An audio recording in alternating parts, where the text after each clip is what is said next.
더 하시죠. 손익계속식이 써머리 좀 있죠.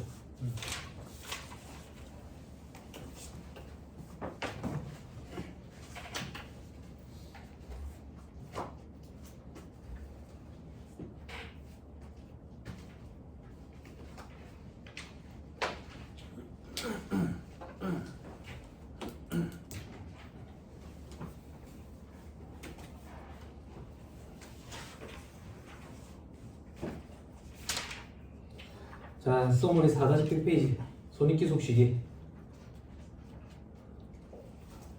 여기는 막 딱히 뭐 어려운 건 없죠. 좀 복잡지 대신에 그죠? 근데 이 책의 저자분이 플로차트 이렇게 그려놨으니까 이걸로 접근하면 돼요. 자, 기업이익은 발생주의인데 세법은 꼴비목적주의더라. 그죠?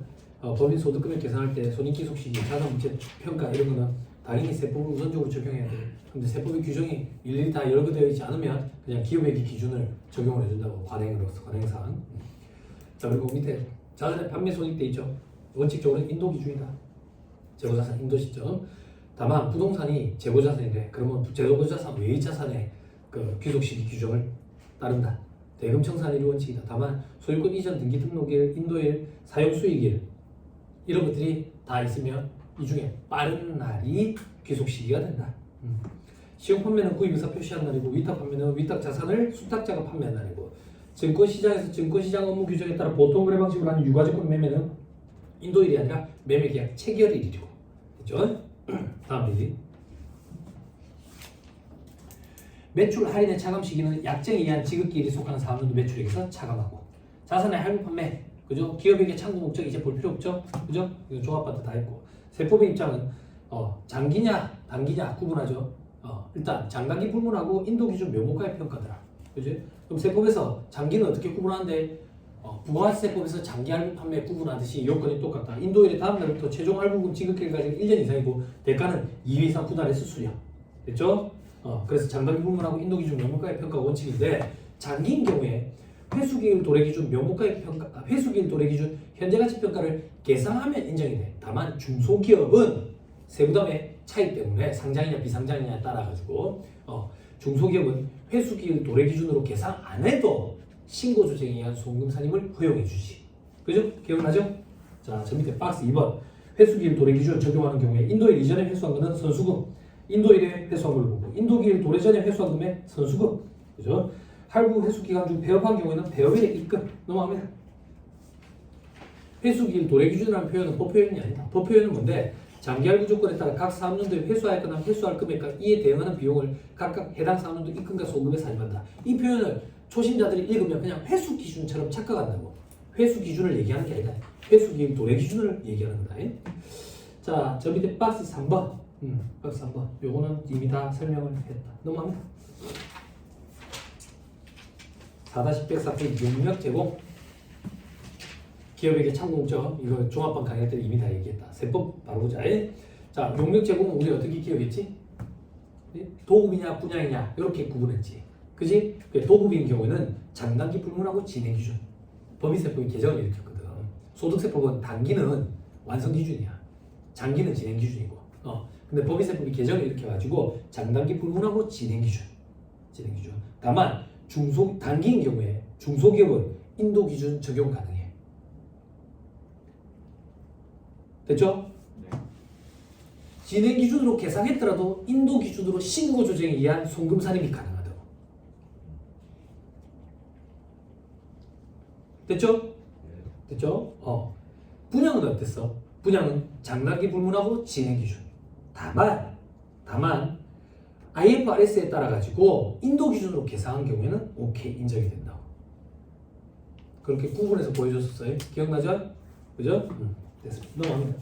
다음 페이지 저 밑에 바로 이번 인도 기준 적용을 강제하는 경우에 자급 진행률을 계산할 수 없는 경우. 자급 진행률을 왜 계산을 못하는데? 장부 미비, 불비, 보증 기장 미비로 자급 진행률을 계산할 수 없으면 회계에서는 발생된 원가의 범위 내에서 회수 가능한 만큼 수익을 인식했지.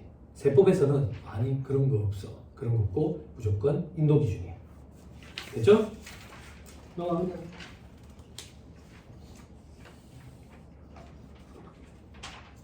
세법상 진행기준 적용 방법 회계랑 똑같다. 원가 기준법은 물론이고 투입량 기준법, 산출량 기준법 뭐든 상관없다. 됐죠? 밑에 별표시에 기업의 기준을 적용해서 계약 당시 추정한 공사원가에 해당 사업연도 말까지 변동상을 반영해서 합리적으로 추정한 공사원가를 말하. 옆에 괄호 안에 수익금액 곱하기 세법상 기준경 비율 돼 있죠. X표. 과거에 이런 규정이 있었대 우리나라에. 저도 몰라. 그 정도로 오래된 거야. 근데 이 규정이 없어졌대. 근데 이거 가지고 현혹 자료로 아직 등장을 해. 보기에. 이런 문구가 나오면 그냥 현혹 자료다 무시하고 넘어가면 돼. 동그라미 이거 단기 입금은 어떻게 계산하는데 회계랑 똑같이 누적 기준으로 인식을 한다. 됐죠? 넘어갑니다. 4번에 자연공사 부장 있죠? 부장. 아까 얘기했다. 세법. 부장부는 예약 매출로 용역 제공해 나가니까 진행률대로 한다더라. 미부장부는 그냥 재고자산으로 본다더라. 그래서 대금 청산, 등기, 인도, 사용 수익률 쭉 빠른 날에 인식한다. 그죠? 요거는 너무 신경 안 써도 된다. 됐죠? 다음 페이지 이자 소득, 배당 소득, 수입이자 할인료, 지급이자 할인료 다 발생주의다. 세법의 원칙은 뭔데? 소득세법상 이자 소득이 귀속시기 규정을 준용한다. 귀속시기. 대부분은 현금주의였다. 그때 귀속시기가. 그지? 그렇지만 회계를 수용을 해가지고 발생주의에 따라서 회계 처리해가지고 미수이자, 미지급이자 계산하면 오케이 세법도 인정이 된다. 다만 미수이자인 경우에 그 이자가 원천이율 대상이면 세법에서는 인정이 안 된다. 됐죠? 미지급이자는 인정이 된다. 근데 규정이 하나 들어왔더라. 별표시 이번에 차입일로부터 이자 지급일 1년을 초과하는 특수관계인과의 거래에 따른 미지급이자는 인정이 안 된다. 제가 말로 읽듯이 그렇게 기억을 하면 돼요. 넘어갑니다. 4-111페이지 저 밑에 배당소득, 소득세법상 배당소득의 수입시기 규정을 준용한댔다.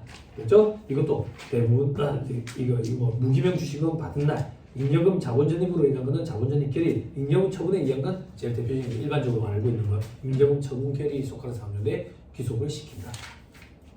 다음 그밖에 손익, 그밖에 손익이 여러 개가 있는데 그 중에 시험에 잘 나오는 게 임대손익. 임대손익.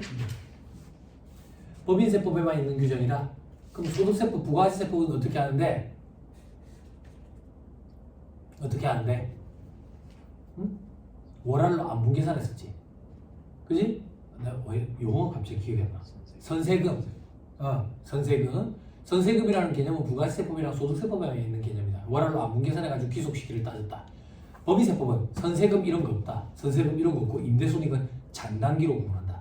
여기서 말하는 잔당기는 어떻게 구분하는데 임대 기간을 가지고 따지는 게 아니라 임대료 지급 기간을 가지고 따지고 1년 이상이 아니라 1년 초과 이렇게 따진다. 그래서 1년에 한 번씩 임대료를 지급하면 1년 초과가 아니기 때문에 단기에 해당한다. 주의해야 된다. 그래서 임대료 지급기한 1년 초과 여부에 따라서 장단기로 구분하고 단기면 어떻게 하는데 계약상 지급해요. 계약상 지급이 없을 때는 받는 날. 동그라미 2번 특례는 뭔데? 결산 확정할 때 이미 경과한 기간에 대응하는 임대료 상당액과 이에 대응하는 비용을 수익과 소비로 계산한 경우에는 인정이 된대. 이게 무슨 말인데? 발생주의 인정된다 그 얘기야. 발생주의로 계산하면 인정이 된다. 동그라미 2번에 밑에 장기는 어떻게 하는데? 장기는 무조건 발생주의야.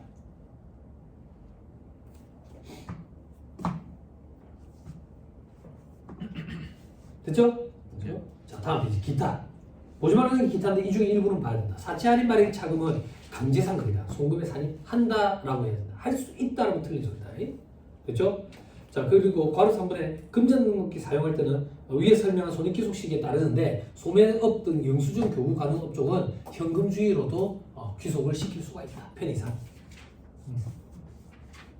밑에 괄호 5번에 금융 및 보험업 영위법인이 수입하는 거 이런 거는 공공다수를 상대로 하기 때문에 현금주의다. 실제로 수입되는 날.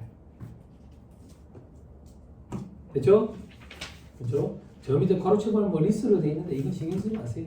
그리고 괄호 8번에 조세환급금 및 그 이자 돼 있는데 이것도 신경 쓰지 말고 괄호 9번에 관세환급금 수출과 동시에 환급받을 관세가 확정이 되면 수출 완료일에 관세환급금을 기속시키고 확정되지 않으면 실질적으로 진짜 주는 날 그 주는 날이 뭔데 환급 결정 통지일 혹은 환급일 또 좀 빠른 날. 괄호 10번에 인지세는 과세 문서에 종이 문서용 전자 수입 인지를 처병한 날. 처병한 날이 뭔데 밥풀을 뒤에 의게 가지고 갖다 붙이는 거. 그게 처병한 날. 비교 국세기본법상 인지세의 납세무 성립일 확정일은 과세문서 작성하는 시점. 이 차이가 있어가지고 말문제 보기를 구성한 적이 있었다. 그렇죠? 아직 국기법을 공부한 적이 없으니까 헷갈리지 않는다. 국기법을 공부하고 나면 헷갈리기 시작. 됐죠? 근우야, 너 목에 그 파스 붙인 거야? 왜? 너 옆에서 보니 자세가 엄청 안 좋아. 너 목 이렇게 빼고 있어. 보고 있는 사람 위태위태하다. 허리 다 틀어진다. 허리 다 틀어진다. 힘을 줘야 된다. 허리 힘을 줘가지고 앉아야 된다. 불편하더라도. 여기 익숙해졌네. 쟤봐봐, 쟤 운동해서 그런지 등 안 붙이고 앉는다고. 등 안 붙이고 앉잖아. 이게 되게 되다. 생각보다. 바른 자세가 되다고. 우리가 바르지 않은 자세가 익숙해져 있어가지고. 저도 이제 강의할 때 보면 나도 보면 내가 이따가 서 있다. 그리고 걸을 때 보면 와이프가 그러는데 이런데 이렇게 걷는데 나도 이렇게 걷는다는 느낌이 없는데 내가 뒤에서 보면 이렇게 걷는데 이렇게 이게 다 틀어져 있어. 이게 건강벨이면 이거 학교 가는 거 아무 필요도 없다. 파스 거기만 화끈 거야. 근본적인 문제는 이 엉덩이부터다. 바른 자세로 앉아.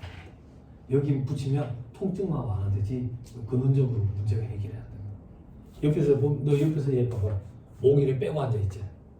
그지? 너도 그렇다. 요 정도까지는 아니지만 여기 되게 안 좋다. 그러니까 이런 친구들은 이게 뒤로 텐션이 있는 의자에 앉지 마라. 텐션이 있는 의자에 앉을 것 같으면 얘들처럼 등받이 기대지 말고 떼고 앉아. 이거 연습하는데 시간 제법 걸려. 저는 운전할 때 많이 아파요. 좌석을 어떻게 해도. 그래서 요즘에는 등을 떼고 앉아 있어요. 운전할 때. 그러니까 통증이 좀 덜하더라고요. 바른 자세로 앉아. 그러면 앉은 키가 숨겨진 3인치가 다 드러날 거야. 앉은 키 대왕이 되는 거야. 키는 작은데. 전 세계 최악이야. 자, 그죠? 자, 다시 돌아와가지고 다음 페이지 보니까 전환사치 신수부분 사치도 있는데 세법에서는 전환권 조정이라든지 저기 전환권 대가 이런 거 인정 안 해주거든요. 전액 다 부인돼요. 전액 다 부인되는데 그런 건 2차 시험 때만 준비하세요. 1차 시험에는 등장 안 하니까. 됐죠? 네. 다 했네요. 5절 한번 봅시다. 문제.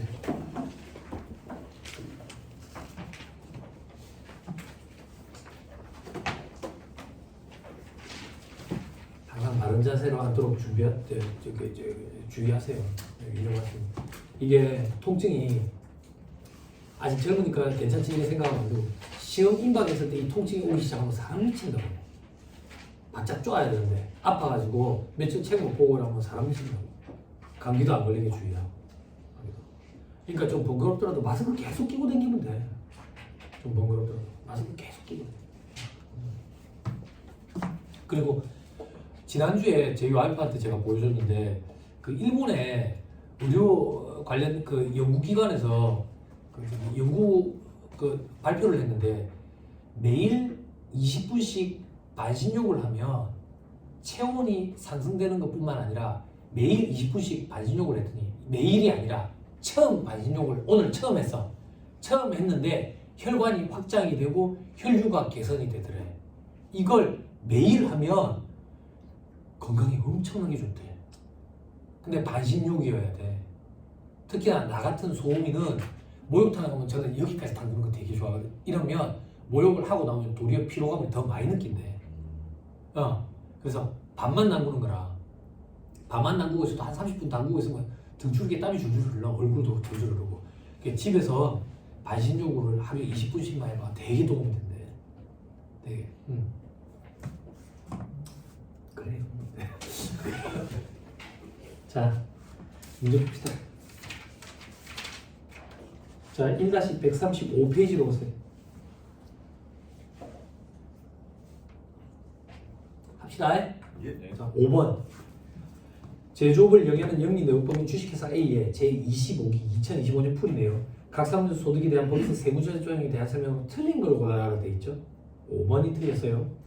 건물을 2025년 10월 1일부터 2년간 임대를 하고 2년치 임대료 2,400만 원을 임대 만료일을 회수하기로 약정했대. 임대 손익이네. 임대 수익이야. 장기야 단기야? 임대료 지급 기간이 1년을 초과하네. 2년이니까 장기네. 그럼 장기면 어떻게 해야 돼? 원칙이 뭐야? 원칙 이런 거 없다니까 무조건 발생주의야. 됐죠? 근데 단기 임대료 수익을 계산하지 아니했대. 그러면 10, 11, 12 3개월치 총 24로 나눠야지 2년 중에 그만큼은 입금 산입시켜야 된다고. 됐어요?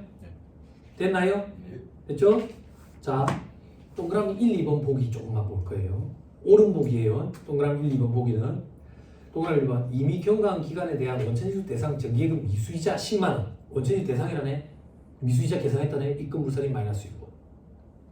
됐죠? 동그라미 2번 특수관계인이 아닌 자와의 금전 소비대차 거래할 때 이미 경과한 기간에 대한 미지급이잖아요. 이걸 20만원을 이자 비용으로 계산했네. 세무조정 없지. 인정되니까. 됐죠? 됐죠? 오케이. 6번으로 오세요.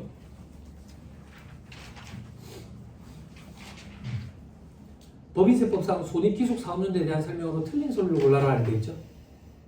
그죠? 5번이 틀렸어요. 5번. 법인이 사채를 발행하는 경우에 상환할 사채 금액의 합계액에서 명목가액 얘기하는 거야.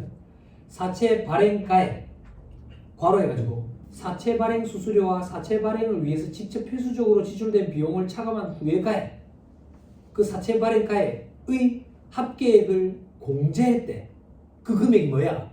사채 할인 발행 차금이지 뭐야. 발행가액과 명목가액과의 차이. 할인 발행 차금이잖아. 네.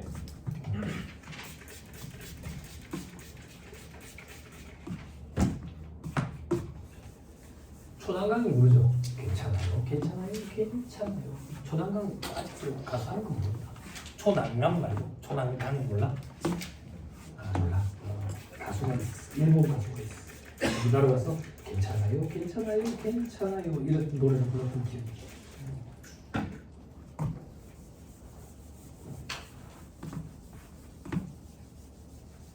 아 최근에 운전하고 다닐 때 봉태규 누군지 알지?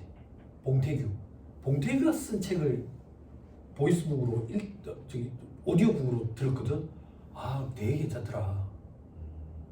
그 저랑 연배가 비슷한데 사람 참 좋더라. 괜찮더라. 유년 시절이 많이 힘들었더라. 가정폭력이 심해가지고 아버지가 주폭이 심해가지고 그런 가정에서 컸더만. 그런 가정에서. 근데 책의 문구라든지 이런 걸 보니까 생각이 엄청 깊다라는 느낌이 들어. 근데 아니야 그러니까 그 와이프가 작가라면서요. 봉태규 그 와이프가 작가라. 하시시박이라던데. 어느 나라 사람이야? 하시시박이라던데. 우리나라 사람 맞아? 아 정말이야. 하시. 어? 하시. 아 우리나라에 하시는 둘밖에 없어. 이 나머지 한 명이 이제 로버트 할리거든. 원래 하시 하나밖에 없어. 진짜 하시밖에 없어. 우리 어머니 하시거든.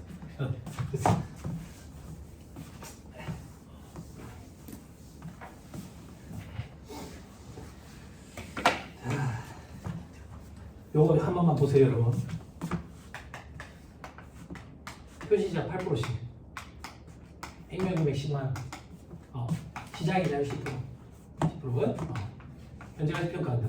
95024에. 그지? 자, X 1년도 초에 분기 끊는다. 돈 얼마 들어오는데 95024면 들어온다. 사채 발행하거든. 사채가 다 10만원짜리 발행하지. 할인 발행 자금 497조. 그지? 그지? 사채 발행가니까 나중에 명목가액 과의 차이. 할인 발행 자금. 됐죠? 근데 사채 발행 수수료가 1,000원이 들었다. 1,000원이 들었다. 그럼 돈이 1,000원이 나가지. 이 돈 1,000원 나가는 거 어떻게 처리하는 거야?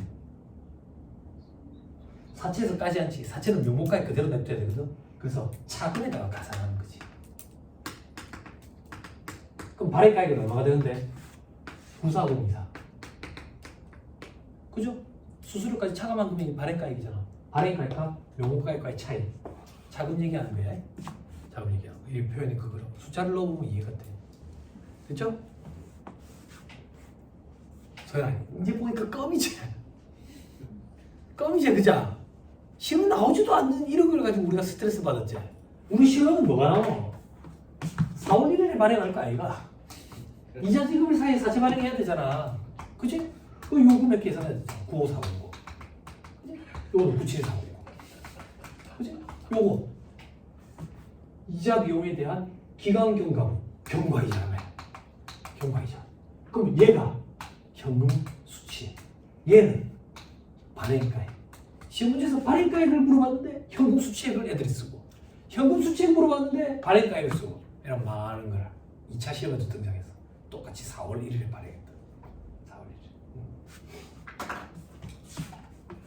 요런 건 안 그려놨냐? 요런 건 안 그려놨어? 집에? 그려놨어? 그래, 잘했어. 귀신 나올 거 갖고 좋지, 집에. 응? 벽에다 막 갖다 붙여.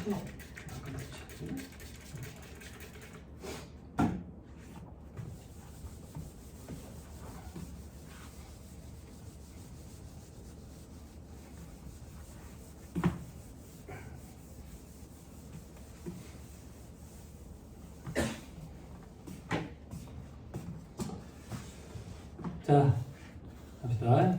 동그라미 5번에 다시 법인이 사채를 발행하는 경우에 상환할 사채금액 합계에 대해서 사채 발행가액의 합계액을 공제한 금액, 사채 할인 발행 차금이야. 기업회계 기준에 의한 사채 할인 발행 차금 상각 방법에 따라 상각한 금액은 각 사람들 송금에 산입할 수 없다? 아니, 할 수 있다 하면 안 된다고. 강제 규정이기 때문에 산입한다 이래 돼야 돼. 법 규정이. 할 수 있다 이래도 틀린 소리야. 산입한다 이래 돼야 돼. 응? 됐어요? 그죠? 오랜만에 이거 사채 회계체를 보니까 반갑지? 그래? 따분한 세포마다 재미의 회계 아니냐? 그지? 그러니까 스트레스 받고 다닐 때 회계 문제 한두 문제씩 풀어주는 거야. 스트레스 좀 풀리게. 그리고 또 세포 공부하고. 회계 언제 복수했냐? 아, 어제 했어? 잘했다. 계산기 맨날 두드려야 돼요. 응? 계산기 그냥 이렇게 두드리고 있으라는 얘기 아닌 거 알죠? 그죠? 회계 문제를 맨날 봐야 된다 그 표현이에요. 원가책 언제 봐왔어? 주의해야 된다. 내가 얘기했지? 원가 자꾸 등한시하면 안 된다. 너 원가책 언제 펴봤냐? 피드백을 자꾸 가져야 된다. 원가를 자꾸 등한시하게 된다 사람들이. 그래서 감 떨어지면 너 대체계획 결정이 안 된다. 대체계획 결정이 안 돼. 그리고 우리 성과평가 아직 제조 중심점의 성과평가, 그리고 판매 중심점의 성과평가, 그리고 투자 중심점의 성과평가. WACC가 계산이 안 되는 거야. 와, 있잖아, 와. 그거 뭐라고 그러냐? 가중평균, 차익이자율, 그지? 그래, 그게 그거냐? 가중평균이지. 자본화 이자율. 네? 내재 이자율 공부했지? IRR, 그지? 내재 이자율이 리스 이자율 아니냐? 아니 내부 필수 수익률 이런 거 곱해가지고 하잖아. 그런 거지. 8번. 되게 재밌잖아. 그치? 나도 회계 강의했어. 뭐. 세포 강의 너무 힘들다. 설로 계산 문제 그거 재밌죠. 뭐 사람들도 재밌다 했어. 이제 답잘 나오고 그래가지고. 자, 제조업을 영위하는 영리내용법인 주식회사 A 중소기업 I랍니다. 25기 2025년 풀이에요. 손익기속 4년도에 대한 설명으로 옳은 걸 물어봤어요. 1번이 옳아. 자본시장과 금융투자업에 관한 법률에 따른 증권시장에서 동법에 의한 증권시장 업무 규정에 따라 보통거래 방식의 유가증권 매매로 인한 입금과 송금의 귀속 4년도는 매매계약 체결한 날에 속하는 4년도로 한다. 그죠? 여러분들은 이런 거 계산 문제 본 적이 없기 때문에 그냥 암기해버리세요. 매매계약 체결일에 귀속이 된다. 예전에는 김현석 기사님이 쓰신 중급회계 영역의 책에 매매계약 체결하는 시점의 분계, 그리고 대금 결제 시점의 분계, 매매계약을 체결해놓고 대금 결제할 때까지 그 금융자산의 공자가치 변동분을 어떻게 처리할 거냐, 이런 것들이 과거에는 시험 문제도 등장하고 책에도 실렸는데 등장 안 한 지 꽤 오래되다 보니까 그러면 등장 안 하는데 책에 뭐 한다고 실어놓겠어. 보지 말라는 모르는 데다가 실으시다가 이제는 아예 책에서 빠져나간 것 같아. 그래서 과거에는 당기손의 공정가치점 본주로 분류하느냐, 기타 보선의 공정가치점 본주로 분류하느냐에 따라 가지고 공정가치 변동을 어떻게 처리하는지 그런 게 있었다고. 삼각부가 측정이 뭐 어떻게 하고 반영을 안 하고 뭐 이런 것들이 있었는데 이제 없어지다 보니까 여러분들이 이런 게 생소한 거야. 그냥 세법에서는 매매계약 체결 시점에 귀속이 된다. 이렇게. 자, 그다음에 동그라미 2번부터는 틀린 보기야. 장기할부 조건으로 자산을 판매하고 인도 기준으로 회계처리해야 돼. 그 장기할부 조건에 따라 각 4년도에 회수하였거나 회수할 금액과 이에 대응하는 비용을 신고 조정에 의해서 송금에 산입할 수 있다? 중소기업이면 가능하지. 중소기업이 아니면 안 되지. 근데 이 문제는 중소기업이 아니라고 돼 있어. 그죠? 자, 그 다음 동그라미 3번. 약정에 의한 지급기일이 2025년 12월 15일이래. 인 매출 할인 금액은 2026년 1월 15일에 매출 할인이 발생했나 봐. 요건이 성립됐나 봐. 그때 지급한 경우에 매출 할인 금액은 26기 매출액에서 차감한다. 맞는 거 아니야?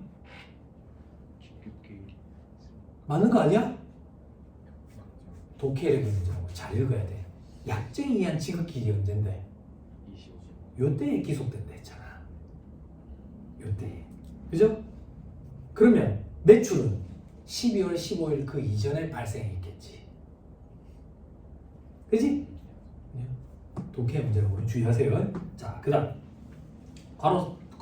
동그라미 4번에 이미 경과한 기간에 대응하는 이자 30만원, 특수관계인에 대한 거래에 대한 이자가 아니라네 을 25기 비용으로, 이자 비용이네.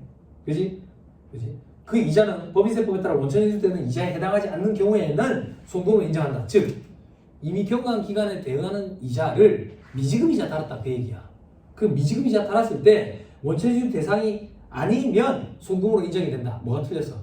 원천에 지급 대상이든 아니든 상관없이 송금 인정된다고. 됐죠? 됐죠? 자, 동그라미 5번. 임대료가 1,200만 원인데 임대 계약 기간 2025년 10월 1일부터 2026년 9월 30일 단기네. 이렇게 판단하는 게 아니랬어. 임대료 지급 기간을 가지고 따지는 거랬다고. 임대료 지급 기간 2025년 10월 1일인데 선불로 받기로 했네. 그래서 결국에는 단기네. 됐죠? 그 임대료를 25기의 수익으로 계산하지 않았대. 그럼 25기의 임대료 수익은 300만 원이다? 단기는 어떻게 해야 돼?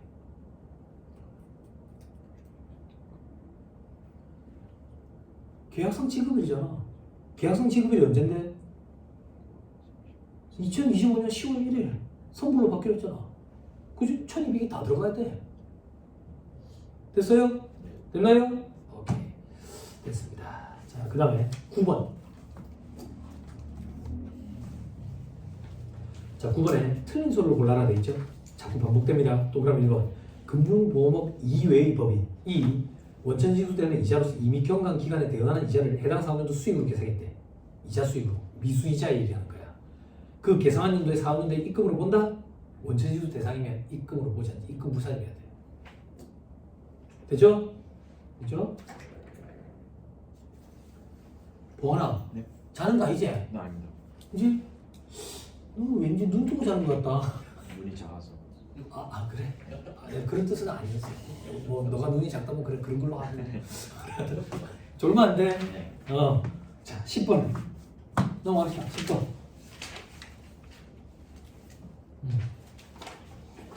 영리내용법인 주식회사 A의 25기 2025년 풀입니다. 재고자산과 관련된 자료이다. 25기 각 사업년도 소득금액은 얼마냐 되어 있죠. 그죠? 자, 괄호 1번에 손익계산상 당기순이익은 6천이다. 여기서 시작하죠. 법인세 비용 1,000만 원이네. 소금물산의 기타 사유주. 그렇죠? 자, 그 다음 괄호 2번에 상품 B 부가가치세법상 면세 대상에 부가세는 감안하지 마라 그 얘기야. 원가는 2만 원이고 시가는 3만 원이래. 이거의 장부상 재고 수량은 1,000개가 있대. 1,000개. 근데 재고 실사 결과 실제 수량이 800개인가 200개가 없어졌어. 200개가 그 차이 내역은 다른 것 같대. 회사는 장부의 재고 1,000개를 기준으로 매출원가를 잡았대. 매출원가를. 그럼 800개를 기준으로 하면 달라지겠지. 그지?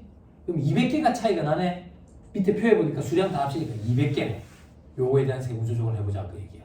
자, 100개. 원가 200만 원, 시가는 300만 원인데 옆에 25기 12월 20일에 거래처에 외상 판매를 했어. 근데 내금 횟수는 26개 받기로 했나 봐. 그때 손익으로 계산을 했대. 언제 손익이 맞아? 25기에 손익이 맞으니까, 그지? 입금산입 유보하고 송금산입 마이너스 유보해야지. 그지? 시가를 입금산입 유보하고 장부가액을 원가를 송금산입 마이너스 유보해야지. 됐습니까? 네. 됐죠? 시가로 팔았을 거니까. 네. 자, 그 밑에 60개 내용에 25기 12월 24일에 향후에 증정이 있대. 향후에 증정한 거는 비지정 기부금이지. 뭐를 주었는데? 상품을 주었네. 현물 기부금이네. 현물 기부금의 평가는 비지정 기부금인 경우에는 잔고가일까? 시가. 둘 중에 큰 거. 얼마가 커요? 180만 원 송금불산임하고 송금불산이고 소득처분은 비지정 기부금 대상 단체인데 소득처분은 뭐 기타 사유줄이겠지. 됐죠? 귀속을 가리지만 됐죠? 이 문제는 아직 귀속까지는 안 물어봤어요. 자, 밑에 40개 부족의 원인을 파악할 수 없대. 뭐겠지? 그죠?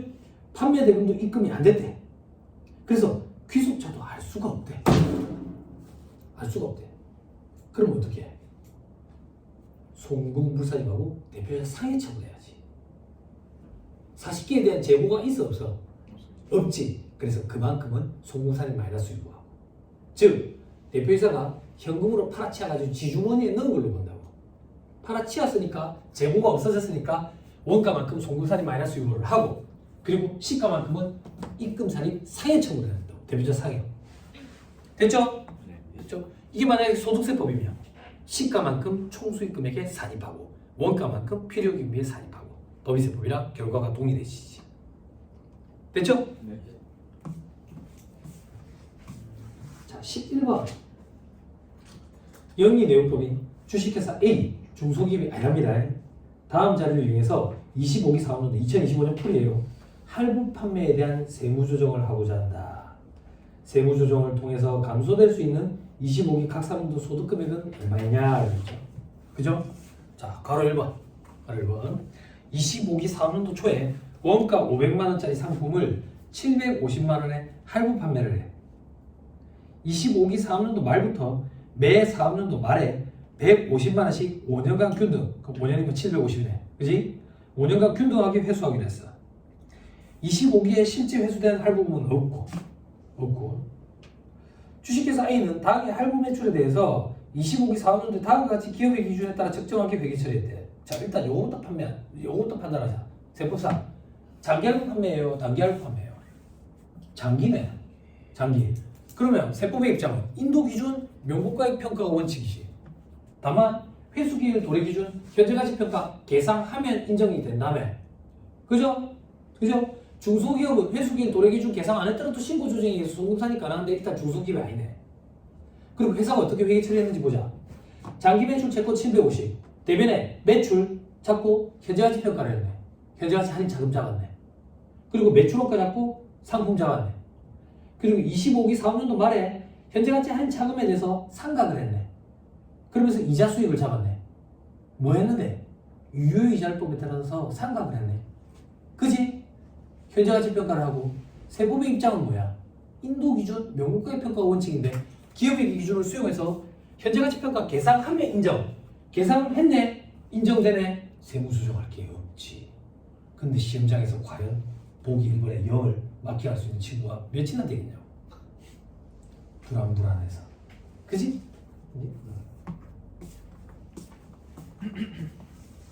됐어요? 네.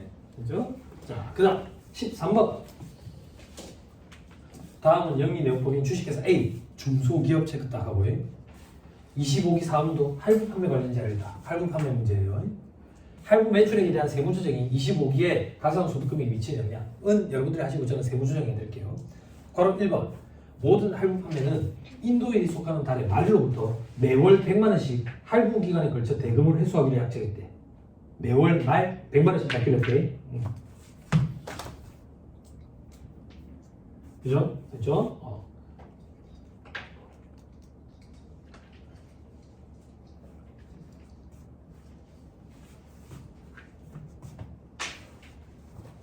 자, 밑에 거래 1과 거래 2가 있다.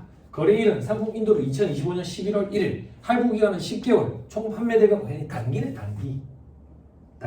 그지? 이렇게.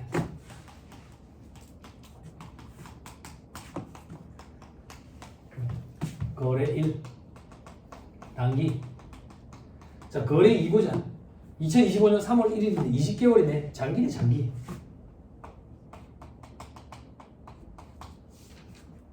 그렇죠? 표에 보면 거래 1과 2에 25기 대금 회수액이라고 돼 있지 회사가 수익으로 처리한 금액이라는 표현이 아니야. 주의해야 돼. 주의해야 돼. 밑에 바로 이건 봐봐. 여기에 있어. 회사는 결산서에 이렇게 처리했대. 거래 1에 대해서는 대금 회수한 걸 회수일에 매출액으로 잡았대. 그러면 회사는 회수한 200만 원을 매출액으로 잡았다는 얘기야. 그리고 거래 2는 인도일에 총 판매 대금을 매출액으로 잡았대. 인도일에. 그러면 2천만 원을 매출액으로 잡았다는 얘기야. 돈은 900만 원 받았지만.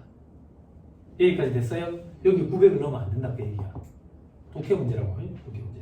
자, 바로 한번 할부 매출원가에 대한 세무조정은 고려하지 말고 세부담 최소화를 가정하래. 단기에 세부담 최소화. 그럼 세법사 이거자. 단기네. 단기. 인도 기준 명목가액 평가 원칙이지. 인도 언제? 2025년 11월 1일. 그때 명목가액 평가 1000만 원. 됐죠? 입금산이 800 해야지. 6억. 됐죠? 자, 거래 2. 거래 2는 장기네. 장기면 어떻게 하는데? 뭘 어떻게 해? 인도 기준 명목가액 평가지. 그죠? 근데 다만 회수기일 도래기준 현재가시평가 계상하면 인정이 된대. 그러면 계상했느냐? 계상 안 했거든.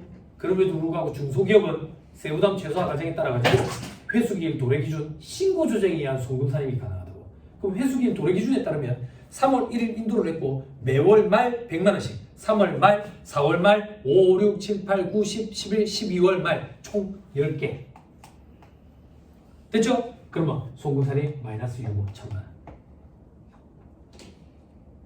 됐죠? 요걸 우리한테 시킨 거.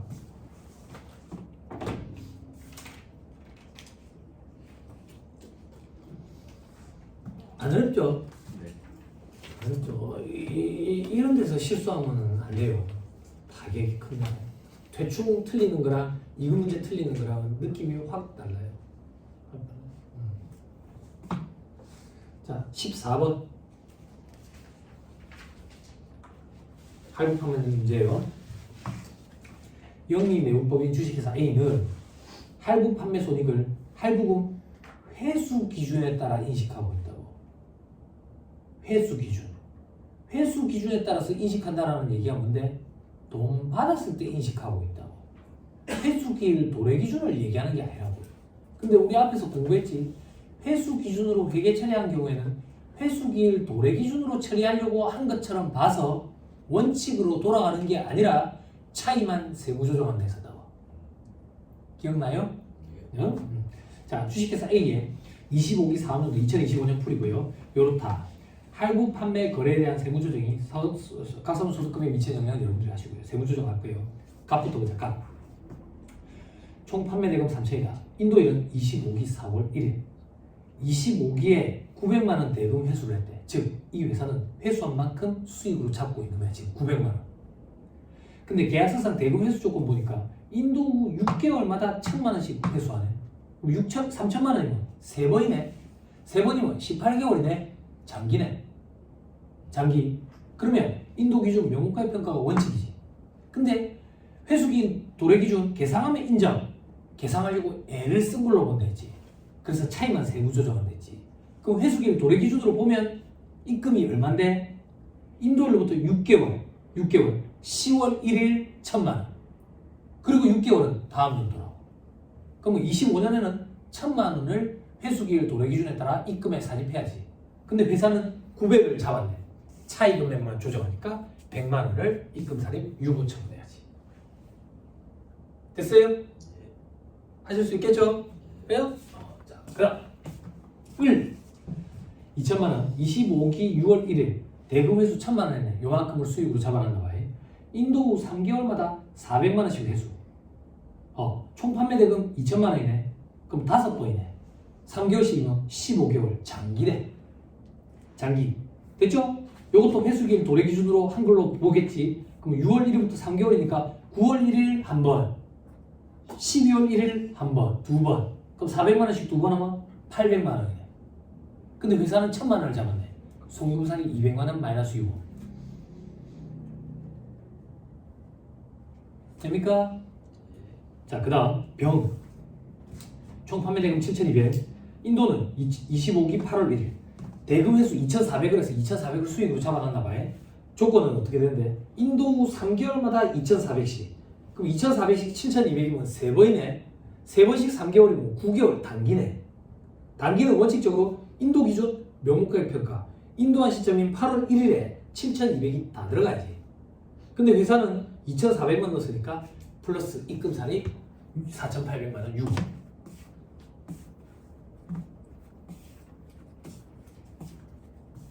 됐나요?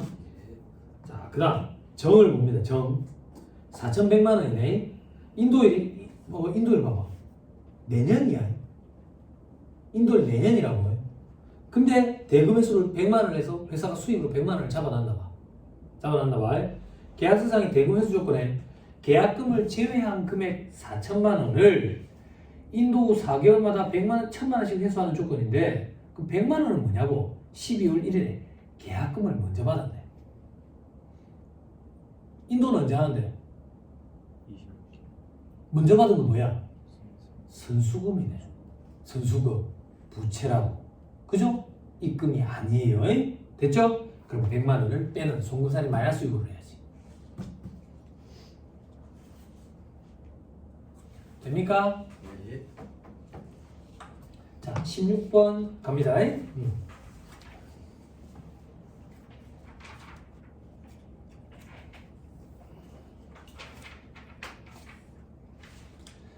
자, 여러분 16번, 17번이 한 문제예요. 한 문제. 예전에는 이거를 같이 묶어 놓으셨었는데 두 개를 또 쪼개 놓으셨더라고요. 한 문제입니다. 16번, 17번이 한 큐에 할 거예요. 도급이에요, 도급.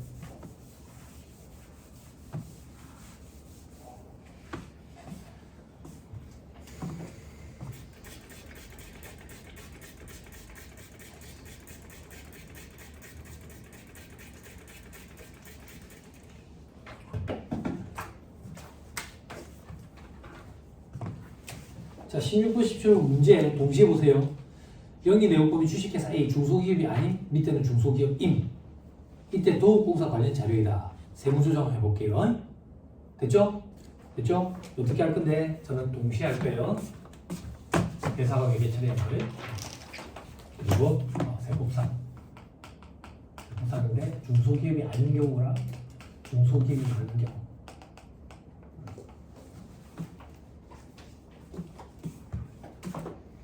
됐죠? 공사가 뭐 있는데 가을 들정 4개 공사는 가, 을, 영, 정 회사가 계산한 수익값이요. 회사가 계산한 수익값이요. 수익값이요. 수익값이요. 자, 값부터 볼게요. 두 번째 줄, 문제 두 번째 줄 끝에 세부담 최소화를 가정해야 해. 자, 밑에 자료에 도급기간 값부터 보자. 자, 2025년 9월 1일부터 2026년 5월 31일까지 돼 단기공사네. 단기공사. 단기. 을보자. 을 보니까 단기공사. 단기. 병보자. 병 보니까 이게 장기네. 장기. 공사 기간. 자, 정보자. 정 보니까 이것도 장기네. 장기. 그럼 자, 7번 보세요. 정리부터 합시다. 어떤 정리? 도급공사. 법인세 보면 어떻게 하는데 장단기 불문하고 진행 기준이다. 진행 기준. 그죠? 다만 단기인 경우에는 인도 기준으로 가능하다. 근데 중소기업은 진행 기준으로 했더라도 단기인 경우에 신고 조정에 의해서 인도 기준으로 돌릴 수 있다고. 됐죠? 그러면 단기의 세부담 최소화 과정에 부합하려면 중소기업의 경우에 단기공사는 인도 기준으로 해버려야지 단기에는 입금, 송금으로 계산할 금액이 없으니까 세부담 최소화 과정에 부합하게 되겠지. 그지? 인도 시점에 다 인식하게 되니까. 됐죠? 자, 보자. 갑공사, 도급금액 100만 원, 공사 예정원가 70만 원, 단기 공사원가 발생액 56만 원. 결산상 수익 인식 방법은 완성 기준 이렇게 돼 있네. 완성 기준. 그게 무슨 말인데? 완성은 내년에 되거든. 그래서 회사는 아무것도 잡아놓은 게 없다 그 얘기야 지금.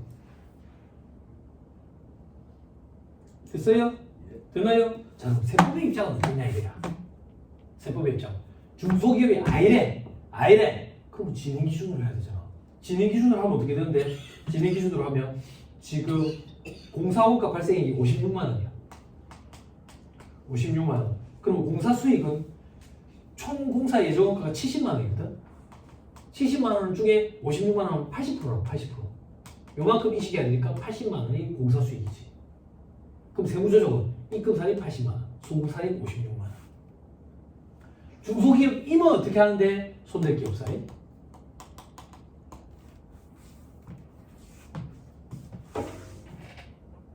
됐죠? 인도 기준 가능하니까. 자, 그 다음 을 단기인데 저희 밑에 보니까 결산상 수익 20하고 진행 기준 돼 있네. 밑에 별표시 2번 진행 기준 적용 공사는 위에 공사 예정원가 및 단기 공사 원가 발생액을 기준으로 원가 기준으로 작업 진행률에 따라서 매출을 계상하고 단기 발생액을 매출원가로 계상했대. 즉 이 얘기야. 회사는 60만 원을 원가로 계상했고 진행률 총 120만 원 중에 60만 원이니까 50%잖아요. 50%에 해당하는 100만 원을 수익으로 잡았다는 얘기야. 됐죠? 도급금액 200만 원에 50% 곱해서 100만 원. 됐죠? 그럼 세법의 입장은 어떠냐 이거야. 중소기업이 아니래. 그러면 진행기준이 원칙이니까 요거랑 같다고. 세무조정 없어. 중소기업 임원 어떻게 하는데? 신고조정에서 송금살입 시켜버려야지. 다음 연도로 넘겨야 되니까. 그래서 100만 원 마이너스이고 그리고 60만 원 송금살입 플러스이고 이렇게 하면 단기에는 없잖아. 단기 세부담이 최소화되지.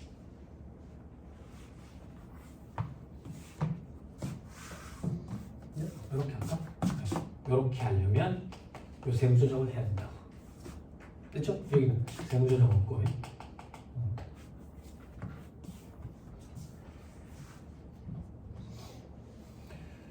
자, 계속 갑니다. 병공사로 갑니다. 병은 이제 장기야.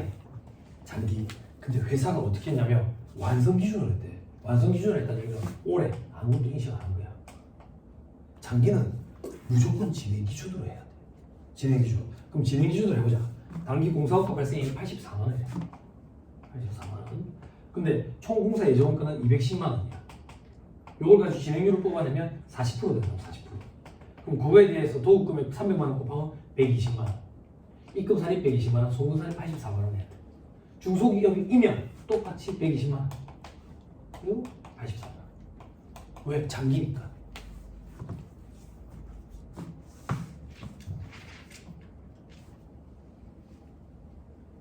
됐죠? 네. 자, 마지막 전공사야. 전공사. 전공사 장기거든. 결산상 수익 20하고 진행기준 잘했네. 진행기준을 했대. 잘했네. 그럼 손댈 게 없겠네. 오류가 있는지 검토해봐야 돼. 오류가. 자, 별표시 3번 따라가. 별표시 3번. 별표시 3번. 전공사와 관련된 공사비 60만 원이 판관비로 계산돼 있더래. 그리고 단기 공사원가 발생액이 포함이 안 돼 있더래. 공사원가가 있거든. 회사가 지금 진행기준에 따라 인식했거든. 단기 공사원가 발생액이 얼마냐면 200만 원이야. 그러면 진행률을 어떻게 뽑았다는 얘긴데 300만 원 중에 200만 원으로 뽑았다는 얘기지. 진행률은 300만 원 중에 200만 원. 3분의 1로 뽑았다는 얘기지. 진행률을. 그렇지? 그에 따른 수익은 어떻게 인식했는데 도급금액 400만 원이니까 요거에 대해서 3분의 1을 수익으로 잡았다는 얘기야. 소점이 나가니까 그냥 요 정도만 하자고. 됐죠? 그런데 공사원가가 있는데 이걸 판관비 처리했대. 얼마? 60만 원. 이거 오류가 있네. 그럼 다시 바로 잡아야지. 뭘 다시 바로 잡아? 중소기업이든 중소기업이 아니든 간에 장기는 진행률로 해야 되거든. 진행기준으로. 근데 진행기준을 잘못했다고. 그럼 우리가 이걸 바로 잡아야지. 어떻게 바로 잡는데? 자, 공사원가는 200만 원이 아니라 260만 원이 되는 거지. 그럼 진행률은 300만 원 분의 260만 원이 돼야 되는 거야. 됐어요? 네. 됐어요? 그러면 공사 수익은 400만 원 곱하기 300만 원 분의 260만 원 요래 돼야 된다고. 됐습니까? 네. 됐어요? 그렇죠? 숫자가 더럽게 나와서 분수를 해서 그냥 중소기업이면 똑같다니까 똑같아. 그럼 차이를 세무조정해야지. 어떤 차이? 400만 원의 진입률 곱한 것과 400만 원의 제대로 된 진입률 곱한 거의 차이를 입금 삽입시켜야지. 됐어요? 됐죠? 이 문제의 포인트는 요거죠. 회사가 계산한 비용과 세법상 송금의 차이, 세분 조정해야지. 회사는 비용을 얼마 계산했는데 200만 원 판관비로 처리한 60만 원도 있어. 그래서 차이가 없어서 여기는 세부 조정이 없어. 여러분 문제 풀었던 거 기억나요? 서머리에 있었는데 여기 기출 문제거든.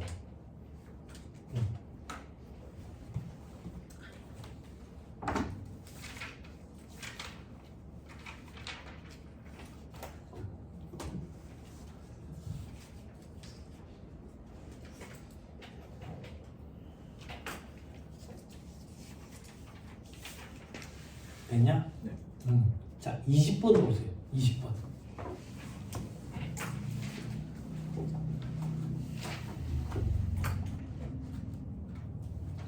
자, 제조업을 영위하는 영리내역법인 주식회사 A는 25기 4학년도 2025년 풀이에요.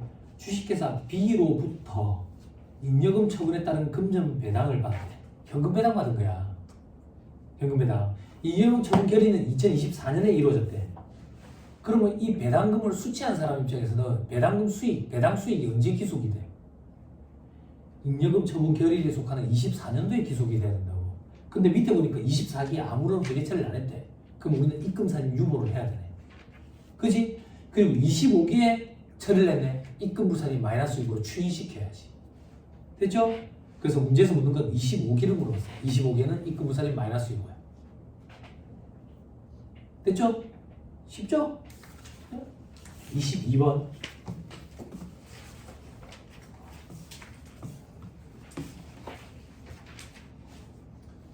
영리내역법인 주식회사 부동산이겠지.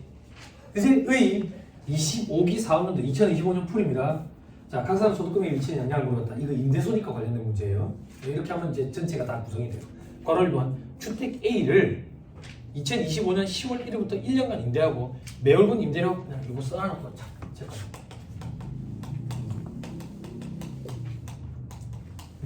A, B, C. 자, 주택 A를 2025년 10월 1일부터 1년간 임대하고 1년간 임대니까 장기죠? 단기죠? 아니, 임대료 지급 기간을 가지고 따진댔다고. 1년 초과. 그죠?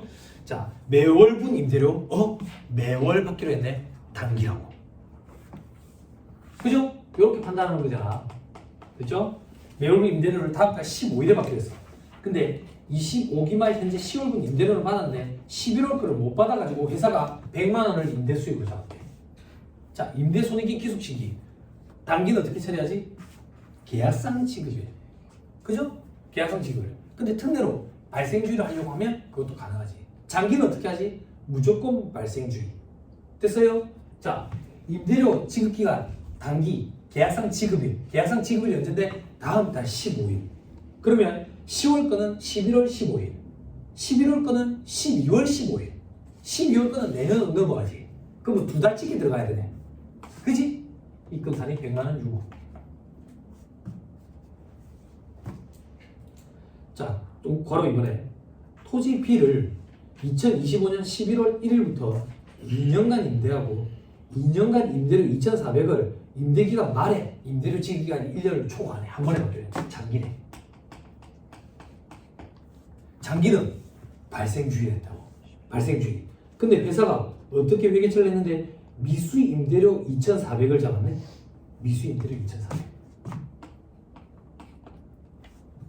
장기는 발생주의였거든. 그래서 올해 기속되는 것만 발라내야지. 올해 기속되는 거는 11월, 12월 두 달치. 그럼 2,400. 총 24개월치 중에 두 달치만. 그러면 소분산이 2,200 마이너스 유보해야 돼요.